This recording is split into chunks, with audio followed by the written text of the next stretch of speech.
কুতুবা সাইবারা বলতো মোহাম্মদের ধারে কাছেও যেও না, কারণ ওরা ভালো করেই জানতো যে বাতিলরা যদি হকের কাছে যায় তো বাতিল ধর্মটা ছেড়ে দিবে।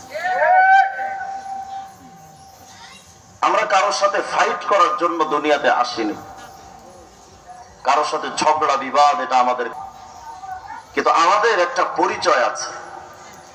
আমার বাপও যদি ইসলামের অপব্যাখ্যা করে আমি আমার বাপকেও ছাড়ি না। গত স্বৈরাচার সরকারের আমল আমি 2 বার কারাগারে গেছি।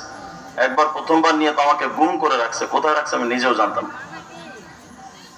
যখনই ইসলামের ব্যাপারে কোন আঘাত এসেছে, স্বৈরাচার শেখ হাসিনার আমরা পাত্তা দেই নাই। তুমি কোন গ্রহের চাঁদ আমার তো বুঝে আসে না।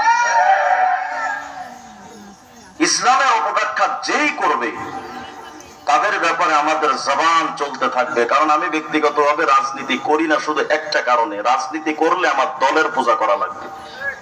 আমি রাজনীতি করি না, আমি মুক্ত থাকতে চাই। আমার উস্তাদ যদি ইসলামের অপব্যাখ্যা করে আমি আমার উস্তাদকে ছাড় দিতে পারবো না। আমার উপরে তাদের কষ্টের জায়গাটা হলো রোজা পূজা এক, এটার বিরুদ্ধে আমি কেন কথা বলবো?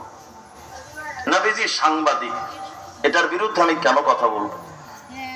আমার ভাই, যেই ক্ষমতাকে আমরা পায়ের নিচে পিষ্ট করি ওই ক্ষমতার জন্য আমি আমার ধর্ম বিক্রি করতে জানি না।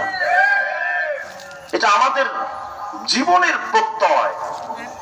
অতএব যারা এই কাজটা করেছেন, যে আমার মাহফিলে আসতে মানুষকে নিষেধ করেছেন, আলহামদুলিল্লাহ প্যান্ডেল যেটা করা হয়েছে মানুষের তো অভাব নেই, আলহামদুলিল্লাহ।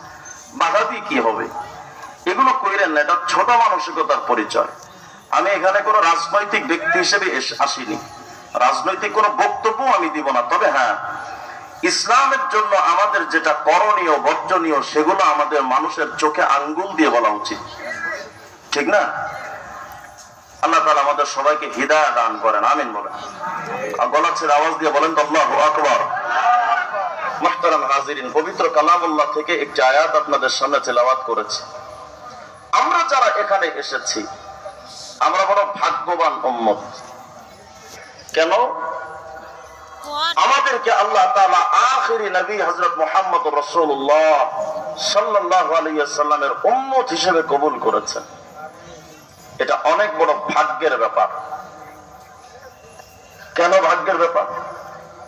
হাফেজ ইমাদউদ্দিন ইবনে কাসির রাহিমাহুল্লাহ তাআলা তাফসীর ইবনে কাসিরের মধ্যে একটা riwayat নকল করেছেন। রাসূলুল্লাহ সাল্লাল্লাহু আলাইহি ওয়াসাল্লাম একদিন যাকার রাসূলুল্লাহ সাল্লাল্লাহু আলাইহি ওয়াসাল্লাম আরবাআতা মিন বনি ইসরাঈল,